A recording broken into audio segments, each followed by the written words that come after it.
Welcome to విధాత. రాష్ట్రంలో మన పక్క రాష్ట్రమైనటువంటి ఆంధ్రప్రదేశ్లో ఎన్నికలు జరిగాయి. దేశవ్యాప్తంగా చివరి విడత ఎన్నికలు మాత్రమే ఉన్నాయి. జూన్ 4వ తారీఖు నాడు రిజల్ట్ రాబోతా ఉంది. ఈలోపు ఎన్నికలు జరిగినటువంటి ఆంధ్రప్రదేశ్, తెలంగాణ రాష్ట్రాల్లో ఏ విధంగా దేశ రాజకీయాలు ఉండబోతూ ఉన్నాయి, ఆంధ్రప్రదేశ్లో రాష్ట్ర రాజకీయాలు ఏ విధంగా ఉండబోతూ ఉన్నాయి, అక్కడ ఏ ప్రభుత్వం కొలువుదీరనుంది, తెలంగాణలో ఏ పార్టీకి ఎన్ని సీట్లు రాబోతూ ఉన్నాయి, ఏ పార్టీ లూజర్ అవుతుంది, ఇట్లా రకరకాల చర్చలు జరుగుతూ ఉన్నాయి. ఈ చర్చలలో ఒక్కొక్కరు ఒక్కొక్క పార్టీ మీద లక్షల కొద్ది బెట్టింగ్లు కాస్తున్నట్టు బయట ప్రచారం జరుగుతూ ఉంది. దాదాపు ఆంధ్రప్రదేశ్లో ఏ ప్రభుత్వం అధికారంలోకి వస్తుందనే దాని మీద దాదాపు ఒక 20,000 కోట్ల రూపాయల బెట్టింగ్ నడుస్తుందనేది ఒక ప్రచారం జరుగుతూ ఉంది. సరే, బెట్టింగ్ కడుతున్నారా కట్టట్లేదా మనకు తెలియదు, కానీ బయట జరుగుతున్నటువంటి ప్రచారం, సోషల్ మీడియాలో జరుగుతున్నటువంటి ప్రచారం అట్లా ఉంది.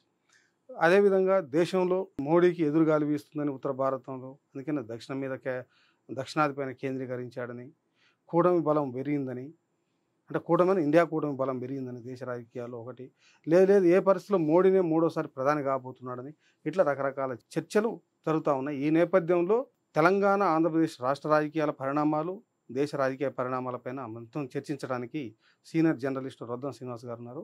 నమస్కారం శ్రీనివాస్ గారు. నమస్తే కోటిరెడ్డి గారు.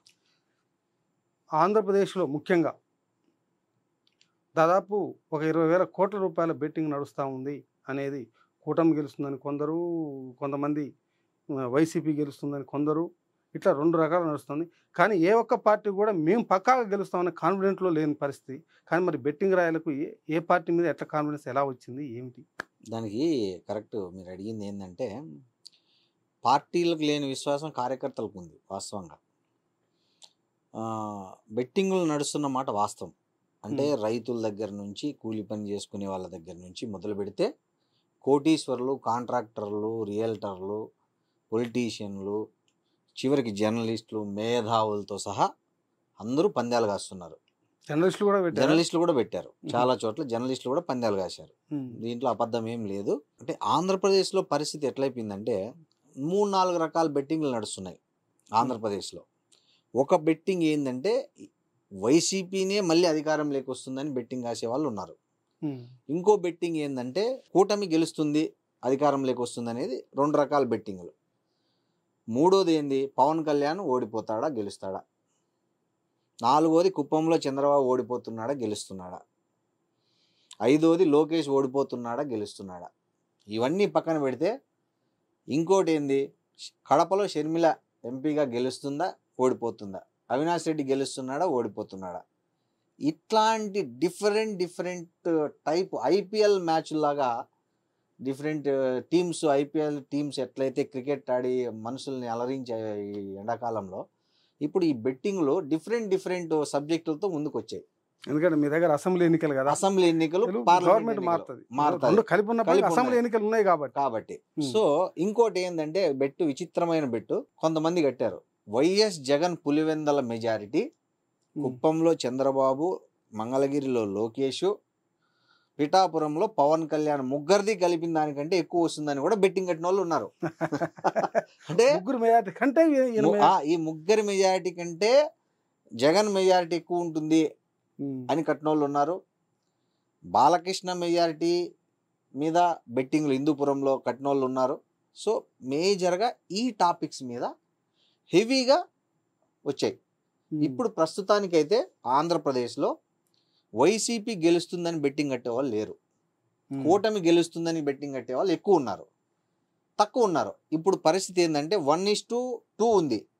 అంటే కూటమి గెలుస్తుందనే వాళ్ళు 1,20,000, 2 లక్షలు అయితే వైసీపీ గెలుస్తుందనే వాళ్ళు 1,00,000 అనే పరిస్థితి ఉంది. ఇప్పుడు రాను స్టార్టింగ్లో 1:1 నడిచింది, అది కాస్త 1:1, 1:3, ఇప్పుడు 1:5 చేరుకుందని తెలుస్తుంది.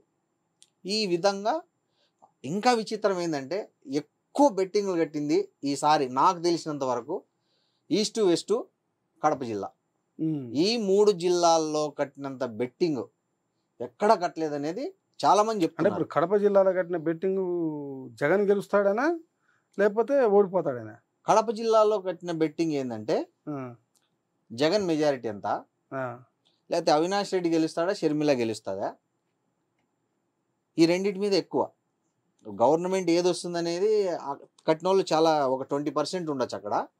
మిగతా 80% పులివెందల్లో జగన్ మెజారిటీ ఈసారి.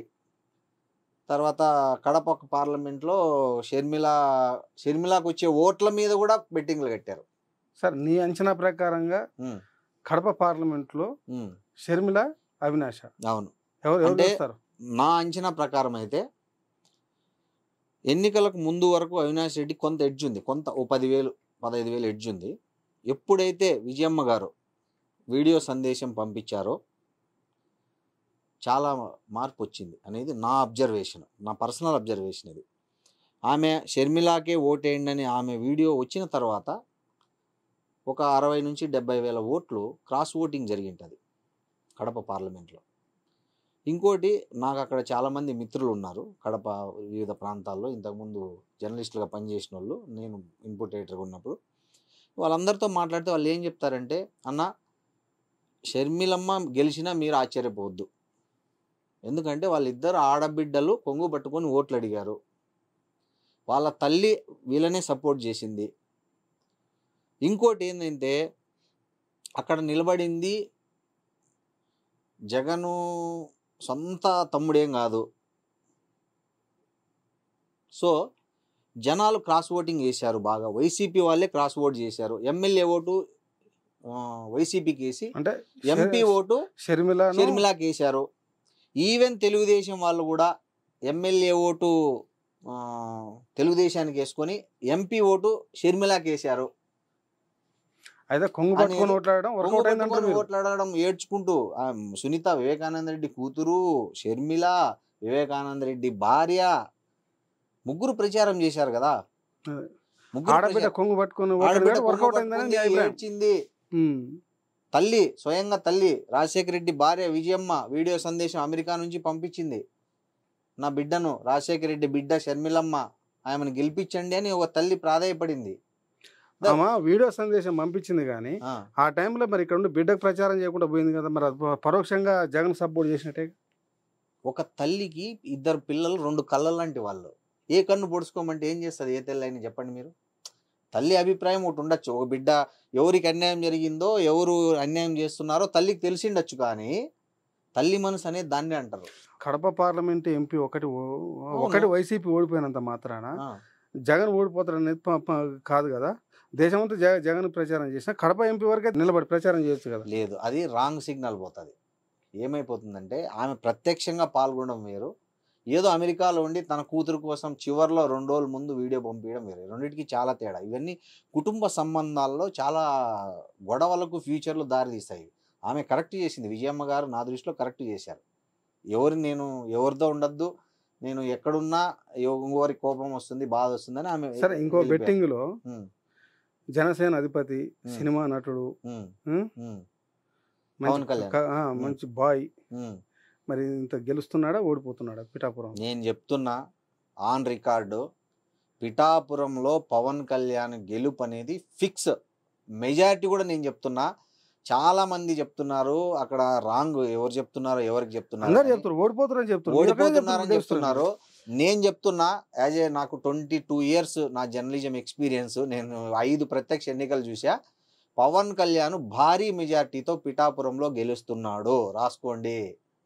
చంద్రబాబు నాయుడు కుప్పంలో గెలుస్తున్నాడు, వైఎస్ జగన్మోహన్ రెడ్డి పులివెందల్లో గెలుస్తున్నాడు, నారా లోకేష్ మంగళగిరిలో గెలుస్తున్నాడు, హిందూపురంలో బాలకృష్ణ గెలుస్తున్నాడు, షర్మిల అవినాష్ రెడ్డిలో ఎవరు గెలిచినా 10,000 లోపే నాకు తెలిసినంత వరకు మెజారిటీ. అది పరిస్థితి. ఇప్పుడు పవన్ కళ్యాణ్కి ఎక్కువ మెజారిటీ వస్తుందా, బాలకృష్ణకి ఎక్కువ మెజారిటీ వస్తుందా? నాకు తెలిసి పవన్ కళ్యాణ్కి ఎక్కువ మెజారిటీ రావచ్చు పరిస్థితి. ఎందుకంటే బాలకృష్ణ ఇది ఆల్రెడీ గెలిచాడు, ఆయన ప్రస్తుత ఎమ్మెల్యే. వాళ్ళ నాన్న కాలం నుంచి ఆయన సొంత నియోజకవర్గం హిందూపురం లాంటిది, ఆయన ఆల్రెడీ గెలిచాడు. ఇంత జగన్కు 150 సీట్లు వచ్చిన గాల్లో కూడా బాలకృష్ణ హిందూపురం నుంచి గెలిచాడు. సో ఈసారి కూడా గెలుస్తాడు. వేరే పవన్ కళ్యాణ్ మీద ఏమైందంటే జనాల్లో ఒక తెలియని సింపతి వచ్చింది. 2 సార్లు ఓడించాము, 2 చోట్ల ఓడించాము, ఈసారి మనల్ని నమ్ముకొని వచ్చాడు. కాపు ఓట్లు 60% ఉన్నాయి పిఠాపురంలో. అసలు ఆ కాపులే ఓటేయట్లేదని కదా కాపులు కూడా. గంప గుత్తగా ఓట్లేశారు. కాపులు గంప గుత్తగా ఓట్లేశారు. ఏది వైసీపీకా కాదు, జనసేనకు, పవన్ కళ్యాణ్కు. ఎందుకంటే ఇటు కూడా కాపే కదా. కాదు, అదే ఆమెనే గాజు గ్లాస్ కి ఏమన్నారు చూశారు కదా మనం వీడియోలో. ఆమె పోలింగ్ లో ఓటేయడానికి పోతుంటే ఓ పోలింగ్ లో నిల్చుకున్న కామన్ మ్యాన్ లో ఒక ముసలాయన గీతమ్మ గాజు గ్లాస్ కి ఓటు అన్నాడు. ఆమె బయటకు వచ్చి చెప్పుకొని ఏడ్చుకుంది. చూసాం కదా మనం పరిస్థితి. అంటే అక్కడ వాస్తవం ఎట్లుందనేది చూడాలి మనం. అయితే వైఎస్ఆర్సీపీ ఎన్ని రకాల ఎఫర్ట్స్ పెట్టాలో అన్ని రకాల ఎఫర్ట్స్ పెట్టారు. అన్ని ఆర్థిక పరంగా కానీ, సమీకరణల పరంగా కానీ, లీడర్లను మేనేజ్ చేయడం వరకు కానీ, whatever it maybe. Mudragada Padmanabham దింపారు. ఈ చాలామంది కాపు లీడర్లను అక్కడ పెట్టారు. చాలా చాలా ఎత్తులు పై ఎత్తులు వేసినా కూడా పవన్ కళ్యాణ్ మీద ఒక సునామీ లాగా వచ్చింది పిఠాపురంలో అభిమానం.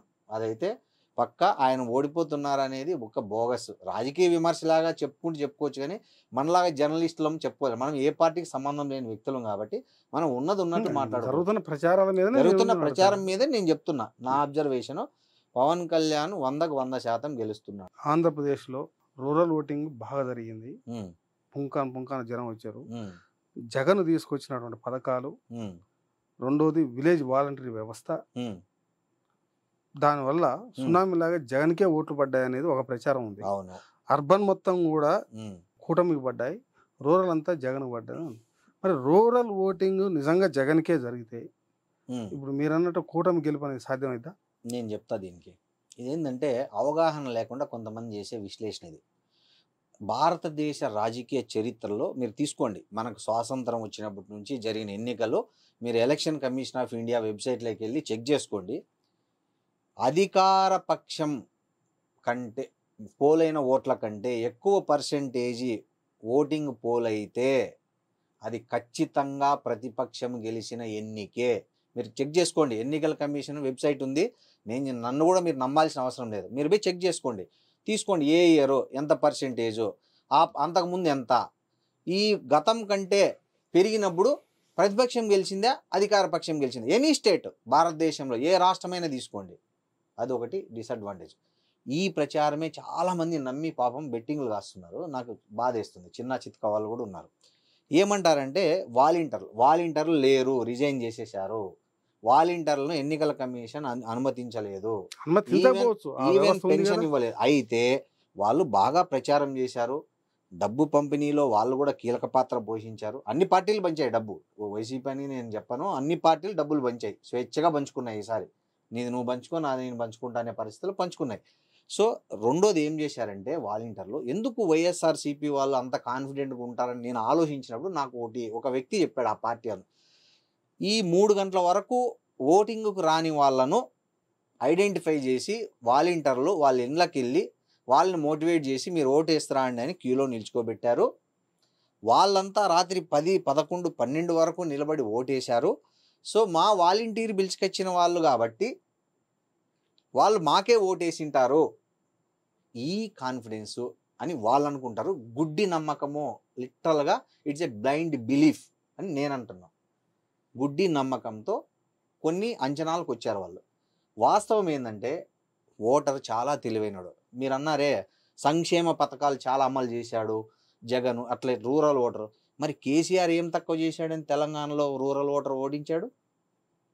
కేసీఆర్ కంటే జగన్ ఎక్కువ పథకాలు అమలు చేశాడు ఆంధ్రప్రదేశ్లో? మీరు పెట్టుకోండి, లిస్ట్ పెట్టుకోండి. కేసీఆర్ ఎన్ని పథకాలు, జగన్ ఎన్ని పథకాలు టిక్ పెట్టుకోండి. కేసీఆర్ ఆంధ్రప్రదేశ్లో కంటే ఎక్కువ పథకాలు అమలు చేశాడు. రోడ్లు వేశాడు, ఊరూరికి కరెంట్ ఇచ్చాడు, ప్రతి చెరువుకు నీళ్ళు ఇచ్చాడు. వేరే ఆంధ్రప్రదేశ్లో 1 సంవత్సరం క్రితం వరకు రోడ్లు లేవు, నీళ్లు లేవు, ఎలాంటి డెవలప్మెంట్ లేదు. ఇక్కడ సచివాలయం కట్టాడు కేసీఆర్, అక్కడ సచివాలయం లేదు. 3 రాజధానులు చేసిండు కదా. 3 రాజధానుల్లో 3 ఇటుకలు పెట్టలే. 3 రాజధానుల్లో 3 ఇటుకలు కూడా లేవు అంటున్నాను. చంద్రబాబు నాయుడు ముందు పడలేదు కోర్టుకి. చంద్రబాబు నాయుడు కాదు కోర్టుకేసింది, అమరావతి రైతులు వేశారు. అదే బాబాయ్ ఇచ్చాడని. ఏమండి, పిన్నెల్లి రామకృష్ణారెడ్డి బెయిల్ పిటిషన్ ఇప్పుడు వేస్తే సాయంత్రానికి తీర్పు వస్తుంది. గవర్నమెంట్ అనుకుంటుంది రాదా? గవర్నమెంట్కు ఇంట్రెస్ట్ ఉంటే ఎందుకు రాదు చెప్పండి? పోలవరం కట్టలే, 3 రాజధానులు మొదలు పెట్టలే, ప్రభుత్వ ఉద్యోగులు కసిగా ఓటేశారు. 5,38,189 ఓట్లు, పోస్టల్ బ్యాలెట్ ఓట్లు భారతదేశ చరిత్రలో రికార్డు. ఇది ఆంధ్రప్రదేశ్ రికార్డు. అయితే జూన్ 4వ తారీఖు నాడు ఫలితం ఎలా వస్తుందో చూద్దాం. మీరు కూటమికి ఎడ్జ్ ఉందనేది మీరు నేను చెప్తున్నా.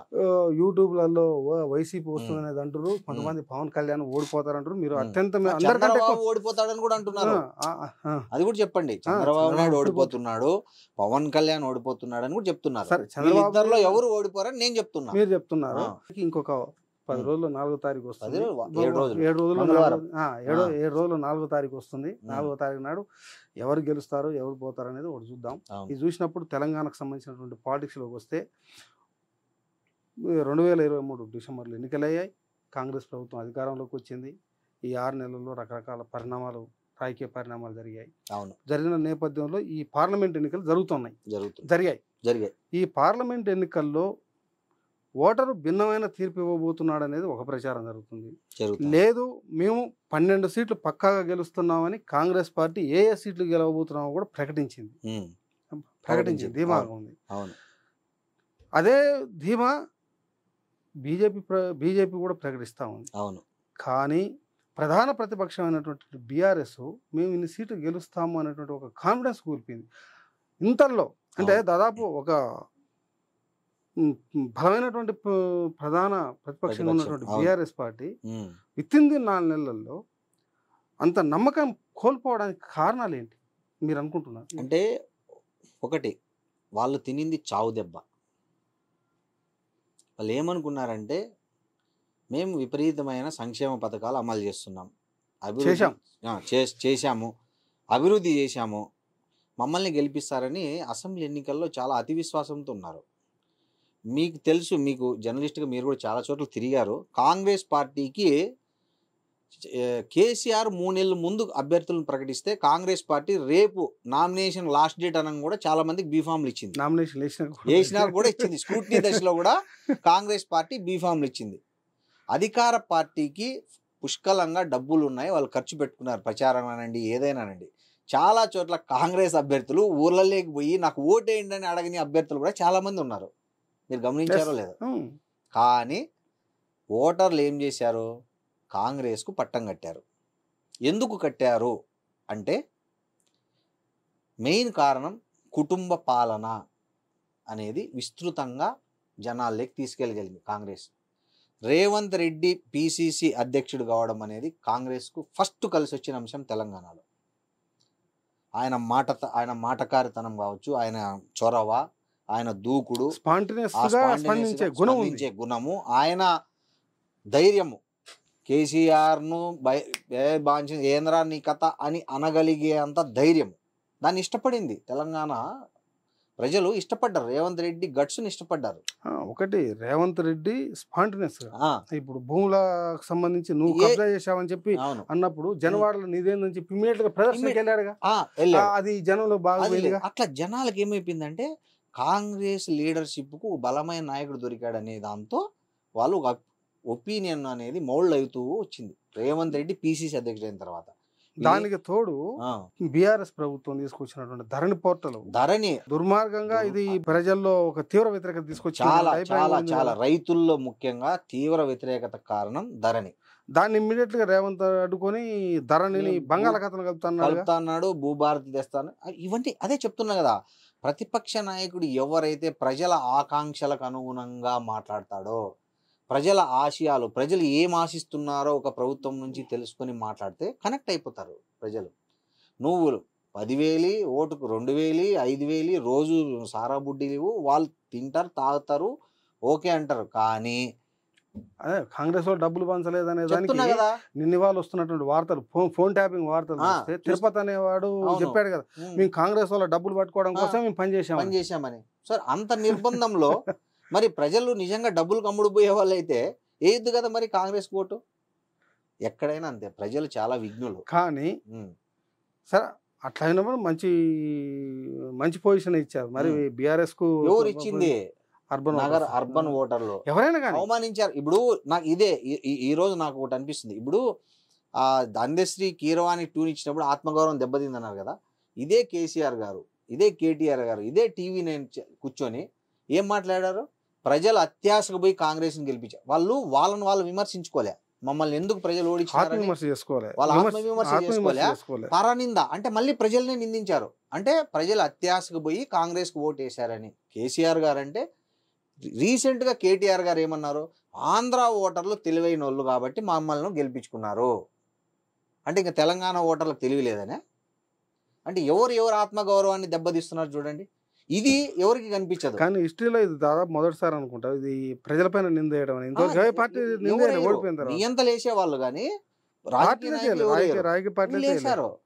అట్లా చెప్తున్నా. సో ఈ పరిస్థితుల్లో ఏమైపోయిందంటే బీఆర్ఎస్ క్యాడర్ అనేది చల్లా చెదిరైపోయింది ఓటమి తర్వాత. ఎవరన్నా బయటకు వచ్చారా?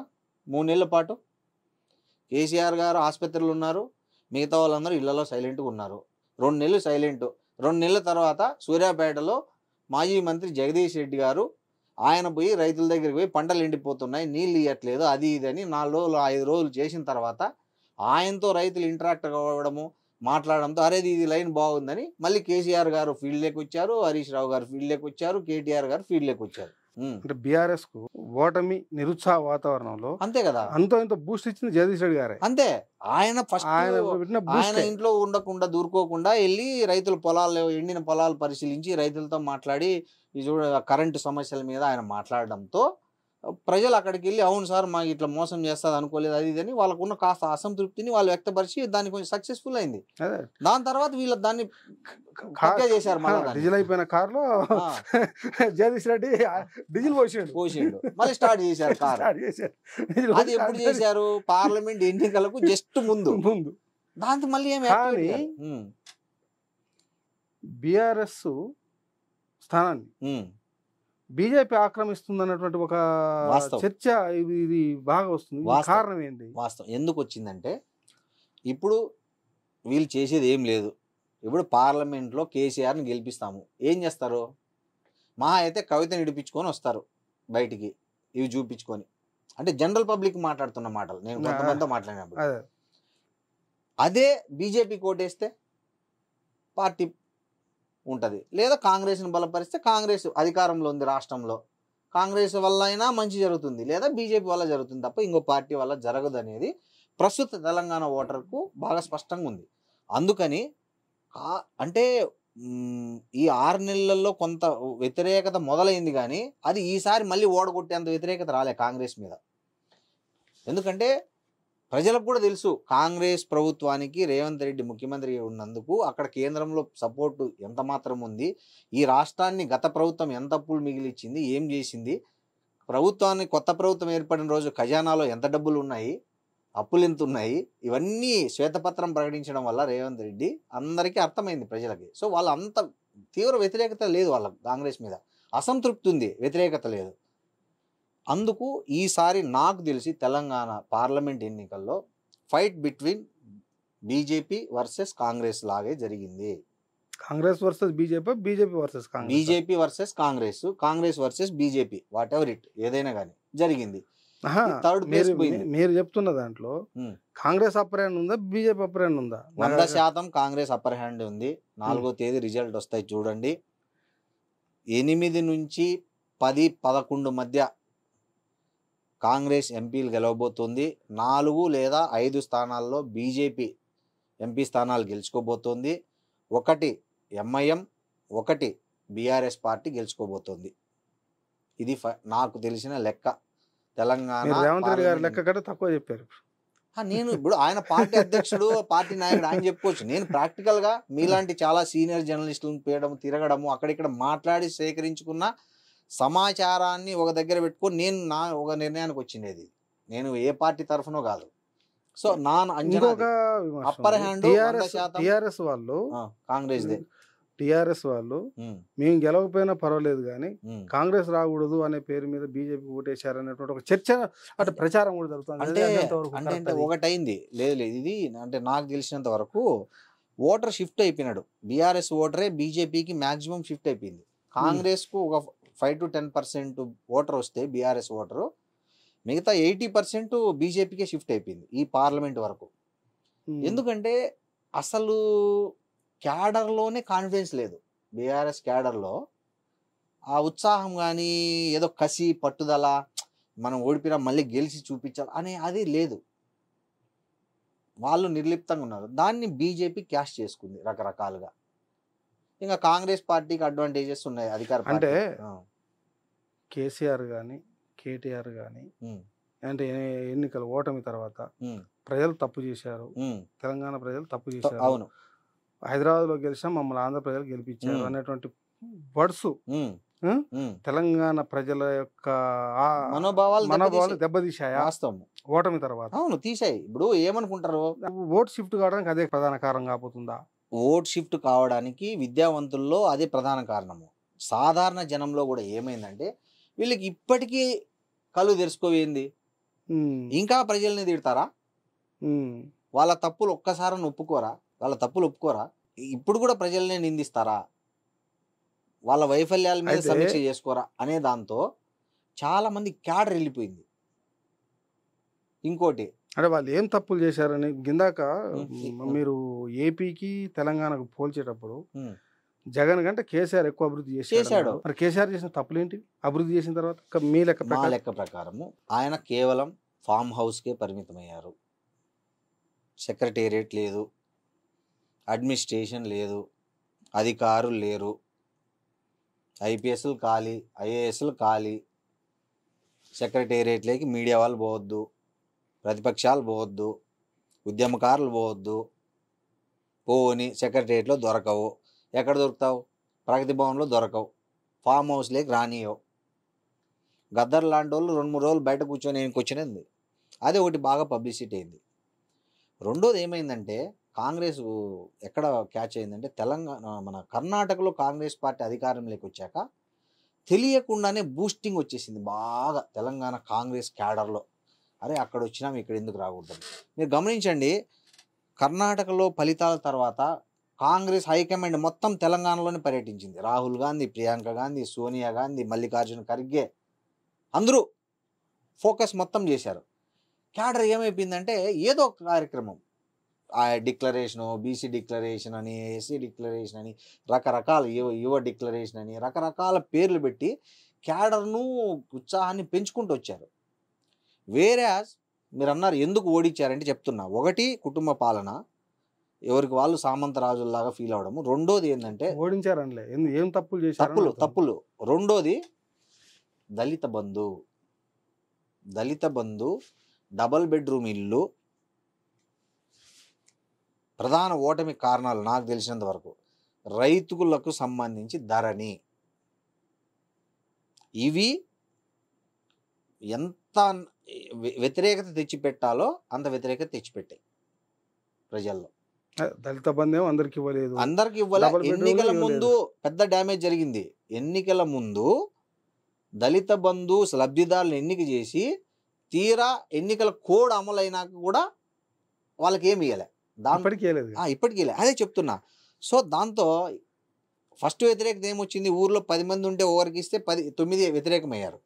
డబుల్ బెడ్రూమ్ ఇల్లు అట్లేంది. ఇప్పటికి చాలా ఇండ్లు చూడండి మీరు, ఎక్కడ చూసినా ఖాళీలు ఉన్నాయి, అలంకారం కట్టారు, ఇవ్వలే. వాళ్ళ దగ్గర అప్లికేషన్లు తీసుకున్నారు, రకరకాల మీటింగ్లు లాటరీలు తీశారు, ఎంపిక చేశారు, కానీ అప్పగించలే. సో ఇవన్నిటి కారణంగా తర్వాత వీళ్ళ సంపద చూడడము, వీళ్ళు ఒకప్పుడు ఎట్లుండ్రి ఇప్పుడు ఎట్లున్నారు అని చూడడము, ఇవన్నీ తర్వాత కుంభకోణాలు. పార్లమెంట్ ఎన్నికల తర్వాత రాష్ట్రంలో కాంగ్రెస్, బీఆర్ఎస్, బీజేపీ ఈ మూడిటల్లో లూజర్ ఎవరు, విన్నర్ ఎవరు, మిడిల్ ఎవరు, ఏ రాజకీయ పార్టీ పరిస్థితి ఎలా ఉండబోతుంది పరిణామం? పార్లమెంట్ ఎన్నికల తర్వాత ఖచ్చితంగా అప్పర్ హ్యాండ్ కాంగ్రెస్దే కాబట్టి కాంగ్రెస్ అదే స్టాండర్డ్లు మెయింటైన్ చేస్తుంది. మెయిన్ లూజర్ వచ్చి బీఆర్ఎస్ కాబోతుంది, మెయిన్ విన్నర్ వచ్చి బీజేపీ కాబోతుంది. బీజేపీ ఆల్రెడీ ఉన్న స్థానాలను మళ్ళీ ఒకటి పెంచుకునే ప్రయత్నం చేస్తుంది. అన్ని స్థానాలను కోల్పోయి ఒక్క స్థానం దగ్గర మాత్రమే ఆగిపోయి పెద్ద లూజర్ ఎవరంటే బీఆర్ఎస్ పార్టీ కాబోతుంది. అంటే కేవలం అసెంబ్లీలో ఎంఐఎం తన ఒక సీటు తను కాపాడుకుంటుంది అంతే. అంటే కేవలం ఒక 8 సీట్లు మాత్రమే అసెంబ్లీ ఎన్నికల్లో.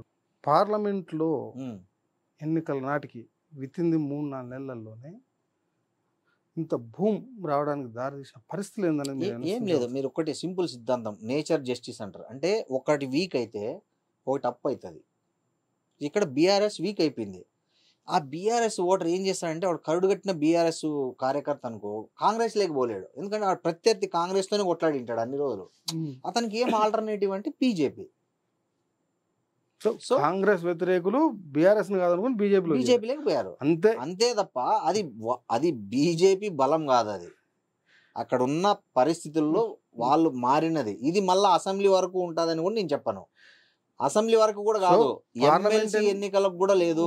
పార్లమెంట్ ఎన్నికల్లో బీజేపీకి వచ్చే సీట్లు బీజేపీ బలం కాదు. బీఆర్ఎస్ ఓటమి, బీఆర్ఎస్ ఓటమి అది కూడా దాని బలం కాదు.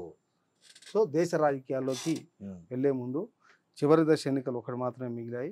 అది 1వ తారీఖు నాడు జరగబోతా ఉన్నాయి. ఇప్పటికి 6 దశల ఎన్నికలు దాదాపు అన్ని రాష్ట్రాలు పూర్తిగా వచ్చాయి.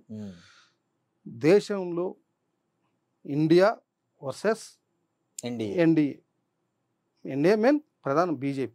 వారు ఒక యుద్ధం లాగా గెట్టు గీసి యుద్ధం జరిగినట్టు జరుగుతూ ఉన్నాయి. దేశ రాజకీయాలు 4వ తారీఖు తర్వాత ప్రధానమంత్రి పీఠ మీద ఎర్రకోట గద్దె పైన ఎవరు కొలువు తీరబోతున్నారు అనేది మీ అంచనా? అంటే నా అంచనా అయితే ఫస్ట్ ఇక్కడే మనం 6 నెలల క్రితం మాట్లాడుకున్నాము ఇదే వేదిక మీద. బీజేపీకి ఎప్పుడూ లేనంత వ్యతిరేకత ఈసారి నార్త్ ఇండియాలో ఉంది. సమ్వాట్ బెటర్ ఏంటంటే సౌత్ ఇండియా, ఎందుకంటే వీళ్ళకి ఇంకా ఎక్కువ అది తగలే సెగ, వాళ్ళకి తెలిసిపోయింది. వాళ్ళు ఇప్పుడు ఒక పిచ్చోన్ని ఒక సైకోను దగ్గరగా చూసినోడికి ఒక అవగాహన ఉంటుంది, దూరం నిలబడి చూసిన వాళ్ళకి ఒక అవగాహన. అంటే మన సౌత్ వాళ్ళకి ఇంకా మోడీ పూర్తిగా అర్థం కాలే, నార్త్ వాళ్ళకి అర్థమైపోయింది. సో ఈసారి వాళ్ళు బీజేపీని నార్త్లో చాలా ఘోరంగా ఓడిస్తున్నారు. సౌత్లోనే కొంచెం 50 సీట్లు 55 సీట్లు వచ్చే పరిస్థితి కనిపిస్తుంది. ఏది ఏమైనా నేను ఈరోజు చెప్తున్నా, 224 సీట్లకు మించి బీజేపీకి రావు. 224 హైయెస్ట్ దాని ఫిగర్. వాళ్ళు అంటున్నారు కదా 400, దాంట్లో బై 200 నుంచి 224. మళ్ళీ నేను 30 కూడా చెప్పట్లేదు, 25 కూడా చెప్పట్లేదు. 224 సీట్లకు మించి బీజేపీకి ఒక్క సీటు కూడా వచ్చే అవకాశం లేదు. ఎన్డీఏ కూటమిలో కూడా నాకు తెలిసినంత వరకు, నాకున్న అవగాహన వరకు, ఒక ఆంధ్రప్రదేశ్లో భాగస్వామ్య పార్టీ అయిన తెలుగుదేశం పార్టీకి వచ్చినన్ని సీట్లు మిగతా రాష్ట్రాల్లో ఏ పార్టీకి వచ్చే అవకాశం లేదు. కాబట్టి ఒక 70 సీట్లు, 50 నుంచి 70 సీట్లను మోడీ ఎత్తుక్కోవాలి. ఇండియా కూటమికి గాలివాటం ఉంటే ఇంకా ఆ పరిస్థితి కూడా మోడీ చేతిలో లేదు. నాకు తెలిసి చాలా ఇబ్బందికరమైన పరిస్థితుల్లో గాలివాటం ఎవరికి ఉంది దేశంలో? నాకు తెలిసి సౌత్లో ఎన్డీఏకి ఉంది, నార్త్లో ఇండియా కూటమికి ఉంది. సౌత్లో ఏ రాష్ట్రాల్లో ఎన్డీఏకి ఉంది? తెలంగాణలో 5 సీట్లు, ఆంధ్రప్రదేశ్లో కూటమిది కలిపి ఒక 15 నుంచి 17 సీట్లు, కర్ణాటక ఒక 6-7, తమిళనాడు 4-3, ఒరిస్సా, ఇట్లా ఓవరాల్గా సౌత్లో ఒక 50 నుంచి 50. ఏదున్నా సౌత్లో ఒక ఏపీ తప్పితే మిగతా దగ్గర పెద్ద లేదు. నేను అదే చెప్తున్నా. సో ఇవి ఒక 50 వేసుకున్నా కూడా అంటే 270 స్థానాలకు మించి వస్తే ప్రభుత్వాన్ని ఏర్పాటు చేయొచ్చు మినిమం దానికి. సో ఆ పరిస్థితి అయితే బీజేపీ ఒంటరిగా ప్రభుత్వాన్ని ఏర్పాటు చేసే మెజారిటీ ఈసారి ఎట్టి పరిస్థితుల్లో రాదు. ఇంకేమైనా ఇండియా కూటమిలో లొసుగులను వాడుకొని ఏదో ఒక పార్టీలను చాలా రాష్ట్రాల్లో చేశారు కదా, మహారాష్ట్రలో చేశారు, పంజాబ్లో చాలా చోట్ల, ఇప్పుడు ఢిల్లీలో చాలా చోట్ల చేస్తున్నారు కదా వీళ్ళు, కర్ణాటకలో చేశారు. ఎట్లా రాత్రి ప్రజాస్వామ్యాలను పగలే ఎట్లా కూని అజిత్ పవార్ని చూసాము. అట్లా ఏదైనా చేసి ఎక్కడైనా ఇండియా కూటమిలో కొన్ని ఎక్కువ సీట్లు వచ్చిన పార్టీలను ఏదో మంత్రి పదవులు ఇస్తామనో, కాంట్రాక్ట్లు ఇస్తామనో, ఇంకోటో కేసులు చూపించి చేర్చుకుంటే తప్ప మూడోసారి ప్రధానిగా అయ్యే అవకాశాలు చాలా చాలా చాలా తక్కువ మోడీకి. మోడీ ఇమేజ్ మీద ప్రధానమైనటువంటి దెబ్బ ఈ రిజర్వేషన్లు, రాజ్యాంగం మార్పు ద్వారా రిజర్వేషన్లు ఎత్తివేసే కుట్ర జరుగుతుంది అని చెప్పి ఒక నినాదాన్ని రేవంత్ రెడ్డి ఏదైతే దేశ ప్రజలకు అందించడంలో దాని ఎఫెక్ట్ బాగా పడిందన్న ప్రచారం ఉంది. అది కరెక్టేనా? వాస్తవమే. అంటే అదొక డైనమిట్ లాగా అది బాగా కలిసొచ్చిన అంశం. అది ఇండియా కూటమికి బాగా కలిసొచ్చిన అంశము. ముస్లింలు ఈసారి అవుట్ రైట్ గా కాంగ్రెస్ పార్టీకి వేశారు అన్ని దేశవ్యాప్తంగా. అంటే కూటమి ఉన్న చోట మినహా, కూటమి ఉన్న చోట కూడా మిక్స్డ్గా వేశారు ముస్లింలు. అక్కడ ఈ కాంగ్రెస్ అభ్యర్థి లేకపోయినా కొన్ని చోట్ల ఏపీలో చూడండి మీరు, రేపు రిజల్ట్ వచ్చినాక మనం మళ్ళీ మాట్లాడుకుందాం. ఏపీలో చాలా చోట్ల కాంగ్రెస్ అభ్యర్థి లేకపోయినా కాంగ్రెస్ ఓటేసిన ముస్లింలు ఉన్నారు.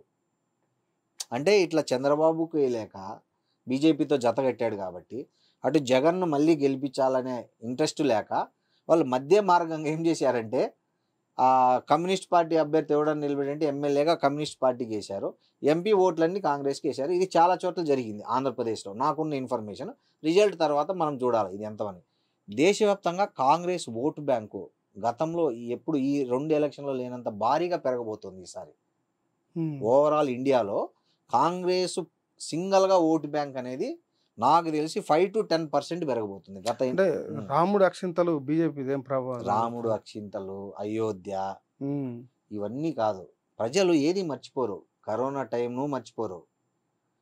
బ్యాంకులు నోట్లు రద్దు చేసి ఏటీఎంల ముందర నిలబెట్టి ఎండల్లో గాల్లో ఎంతమంది చచ్చిపోయినారో, వాళ్ళ దగ్గర ఉండే 500-1000 రూపాయలు మార్చుకోవడానికి ఎన్ని రోజులు వాళ్ళు కూడు నీళ్ళు లేకుండా బ్యాంకుల చుట్టూ తిరిగాదో మర్చిపోరు.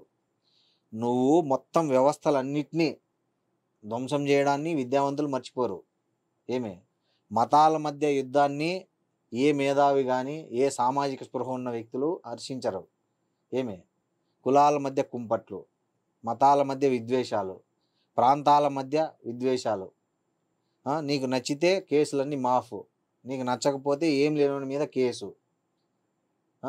ఈ తరహా పాలన చూశారు చాలామంది, ముఖ్యంగా నార్త్ ఇండియన్స్. వాళ్ళు విసిగిపోయారు.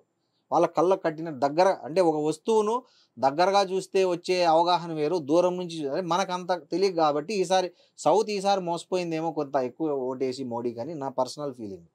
నార్త్ అయితే మోసపోలేదనేది నా గట్టి ఫీలింగు.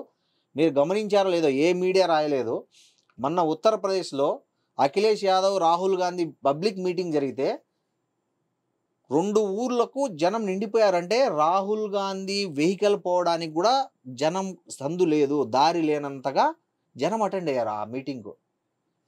ఏ పేపర్ రాయలే, ఏ మీడియా రాయలే, మీరు గమనించండి. తర్వాత రాహుల్ గాంధీ నడుచుకుంటూ వెళ్ళాడు స్టేజ్ దగ్గరికి. మొత్తం ఒక స్టేడియం నిండిపోయింది. అసలు నార్త్ ఇండియాలో ఇంత జన సమీకరణ వితౌట్ వాళ్ళకి ఏం డబ్బులు ఇవ్వకుండా ఏం లేకుండా అంత స్వచ్ఛందంగా డబ్బులు ఇచ్చే పరిస్థితి వేరే పార్టీలకు లేదు. గుజ్జర్లు ఈసారి జాట్లు, గుజ్జర్లు వీళ్ళందరూ వాళ్ళు కుల సంఘాల మీటింగ్లు పెట్టుకొని ప్రమాణాలు చేశారు ఈసారి మోడీకి ఓటేద్దని. చాలా రాష్ట్రాల్లో జరిగింది. సో ఇంత తీవ్ర వ్యతిరేకత బీజేపీ పాలిత రాష్ట్రాలు చాలా ఉన్నాయి. మొన్ననే ఎన్నికలు రాజస్థాన్, ఛత్తీస్గఢ్ లో బీజేపీ ఉన్నాయి. అట్లాంటి రాష్ట్రాల్లో కూడా ఇప్పుడు బీజేపీ ఓట్లు పడవు. దానికి మీకు బెస్ట్ ఎగ్జాంపుల్ తెలంగాణ చెప్తా.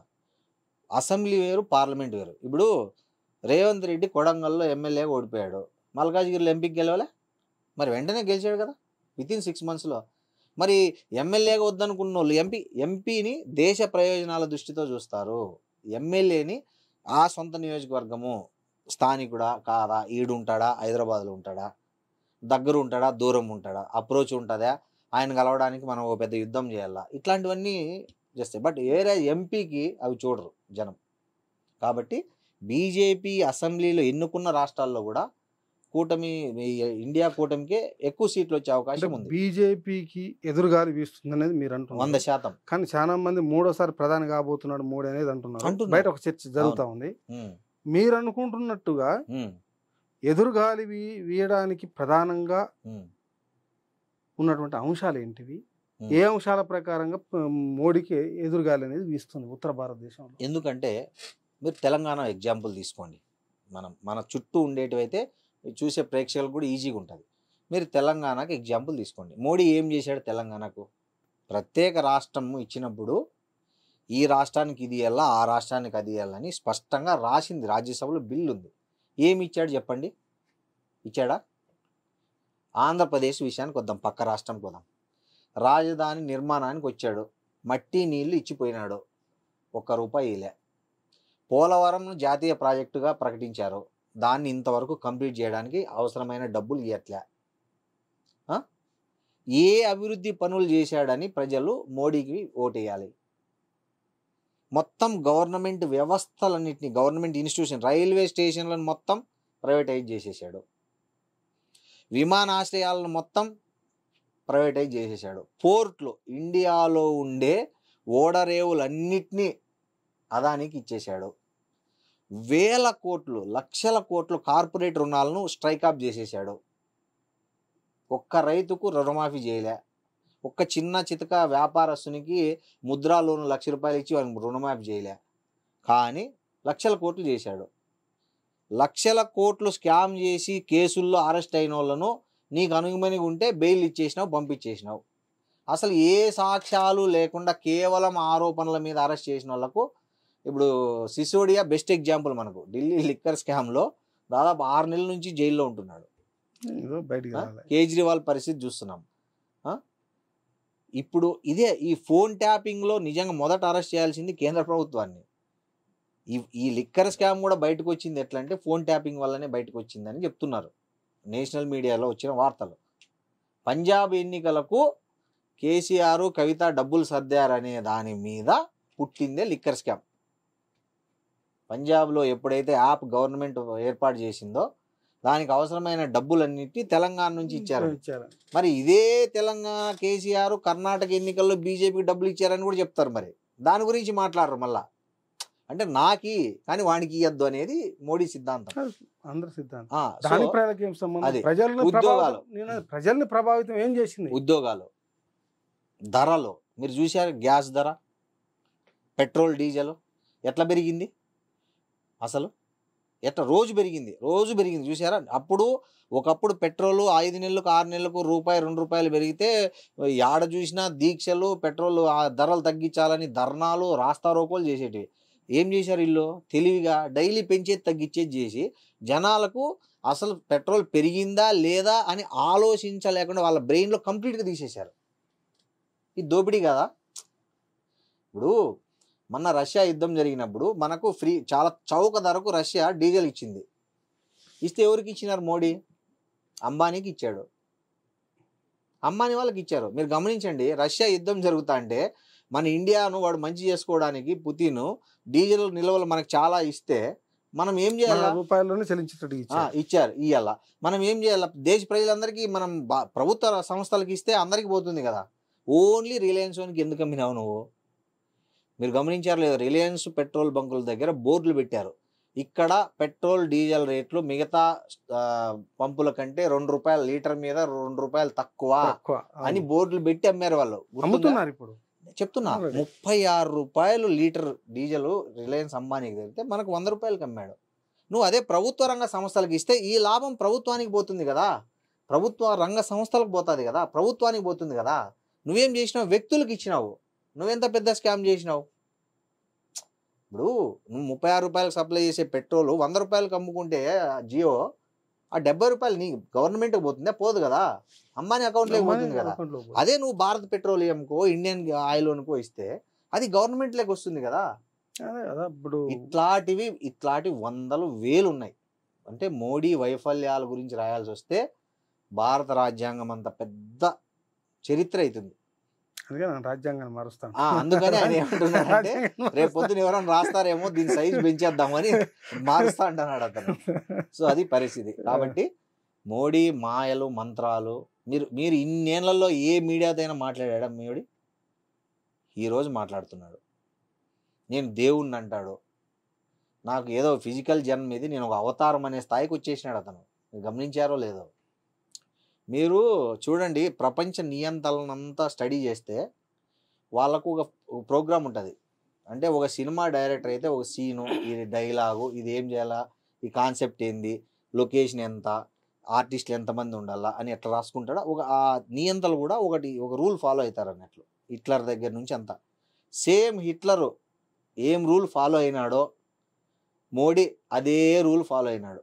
అంటే మోడీ నయా హిట్లర్, అంధభక్తులు మోడీ నయా హిట్లర్, 100% నయా హిట్లర్. దీంట్లో ఏం తేడా లేదు. సేమ్ ఉమ్, అంధభక్తులను తయారు చేసుకోవాలా, బలి పశువులను తయారు చేసుకోవాలా, ప్రజలను ఎమోషన్ గురి చేసి ఒక అంశం పెట్టుకోవాలా, ప్రత్యర్థుల్ని విచక్షణ రహితంగా అణిచివేయాలా, ఉమ్, తన అనుకున్న వాళ్ళకు దోపిడీ చేసి పెట్టాలా, ఎప్పటికీ నేనే అధికారం లేకుండాలా. ఇవి నియంత్రణ లక్షణాలు. దీనికోసం వాళ్ళు ఏమేం చేస్తారో అవన్నీ మోడీ చేస్తున్నారు. నేను చెప్తున్నా, మీరందరూ నా వీడియో ఎవరైనా చూస్తే నేను చెప్పేది మీకు నిజం కలగాలంటే నెట్ఫ్లిక్స్లో హిట్లర్ డాక్యుమెంటరీ ఉంది, చూడండి. హిట్లరు ఒక మామూలు పెయింటర్. హిట్లర్ అనేవాడికి తండ్రి కూడా లేడు. వాళ్ళ పిన్నమ్మ వాళ్ళ ఇంటికి పోయి స్కూల్లో చేర్పించుకొని చదువుకున్నోడు, ఒక పెయింట్ వేసుకునేవాడు. ఈ ప్రపంచాన్ని ఎట్లా పాలించడానికి ఒక ఫార్ములా కనిపెట్టాడు వాడు. ఆ ఫార్ములా మీరు గమనించండి. ఇప్పుడు మోడీ అమలు చేస్తున్న విధానాలు మీరు గమనించండి. నేను చెప్పింది రైటా రాంగా మీకే అర్థమవుతుంది. అంటే భారత ప్రజలు రేపు నయా హిట్లర్ మోడీని ఓడిస్తారు అనేది మీరు చెప్తుర్రా? ఖచ్చితంగా 100%. ఇండివిజువల్గా అయితే మోడీని- బీజేపీని ప్రజలు గెలిపియట్లే. ఉమ్. బై మీరు చంద్రబాబు నాయుడు లాంటి సపోర్ట్ చేసి గెలిపిస్తారా? ఈ అంటే నాకు తెలిసినంత వరకు చంద్రబాబు నాయుడు ఎట్లాంటి వాడంటే అవకాశాలను బట్టి ఆలోచన మార్చుకునే వ్యక్తి. ఎన్డీఏ ఆల్రెడీ భాగస్వామ్యమే కదా. బాగా ప్రజా వ్యతిరేకత ఉంది. ఒకటండి, ఆ. డీజిల్ ధరలకు సపోర్ట్ చేశాడు. ఎందుకు? మోడీ ఎన్డీఏ ఒకటే ఎన్డీఏ కూటమిలో జాయిన్ అయ్యాడు. ఉమ్, జాయిన్ కావడం ద్వారా ఉమ్. డీజిల్ పెట్రోల్ ధరలు పెంచడం సబబే అని చెప్పి ఉమ్. చంద్రబాబు నాయుడు అంగీకరించారు. అంబానీకి రష్యా పెట్రోల్ ఇవ్వడం రైటే, ఉమ్. వాళ్ళు 70 రూపాయల లాభానికి లీటర్ పెట్రోల్ అమ్ముకోవడం రైటే అనే దానికి సపోర్ట్ అంటే చేశాడు. అతను చేసిన అన్ని అక్రమాలకు సపోర్ట్ సపోర్ట్ చేసినట్లే చేసినట్టే కదా. 100%. కానీ జగనే ప్రతిపక్ష నేత ఏం చేశాడు? అన్ని బిల్లులకు ప్రతి- మద్దతు. కాదు కాదు నేను ఒక్కటే, ఆ ప్రతిపక్ష నేత మోడీ ఇద్దరు ఒకటే, ఈ ఇద్దరు దొంగలే అని చెప్పి ఈయన జగన్ జగను మోడీ ఇద్దరు దొంగలే అని చెప్పి ఈయన కమ్యూనిస్టులను కాంగ్రెస్ వాళ్ళను పట్టుకొని ఈ కూటమి ద్వారా పోరాటం చేయాల్సిన వాడు లేదు లేదు కావాలని చెప్పి మోడీ దగ్గరికి ఎందుకు పోయాడు మరి? కాదు మోడీతో ఈసారి తెలుగుదేశం పార్టీ జతగట్టకపోయి ఉంటే ఇప్పుడు పిన్నెల్లి అక్కడ పగలగొట్టాడు కదా మాచర్లో, అట్లాంటివి కొన్ని 100,000 జరిగేటివి, తెలిసేటివి కూడా కాదు, బయటికి కూడా వచ్చేటివి కాదు. కేవలం ఎన్నికలు సజావుగా జరగాలనే ఒకే ఒక కారణంతో చంద్రబాబు నాయుడు ఇష్టం లేకపోయినా మోడీతో జతగట్టాడు అనేది నా ఒపీనియన్. ఏదన్నా కానీ మోడీ చేస్తున్నటువంటి నిర్ణయాలకు మోడీ ఏదైతే రాజ్యాంగం మారుస్తానని చేసినటువంటి ప్రచారం ఉందో, నిర్ణయం ఉందో, ఆ నిర్ణయానికి చంద్రబాబు మద్దతు తెలిపినట్టేననేది నాకు ఉన్నటువంటి భాగస్వామ్య పార్టీ అన్నప్పుడు ఇంకా వాళ్ళు చేసే నిర్ణయాలన్నిటి వీళ్ళు ఆమోదం ఉన్నట్లే, దాంట్లో ఏం డౌట్ లేదు. సో 4వ తారీఖు నాడు ఎవరు గెలవబోతున్నారు, ఎవరు దేశంలో ఎవరు అధికారంలోకి రాబోతున్నారు, తెలంగాణలో ఎవరికి పైచేయి కాబోతా ఉంది, ఏపీలో ఎవరు అధికారంలోకి రాబోతున్నారని తెలుస్తుంది. 4వ తారీఖు వరకు అందరం వేసి చూద్దాం. థ్యాంక్ యూ, ధన్యవాదాలండి. Thank you.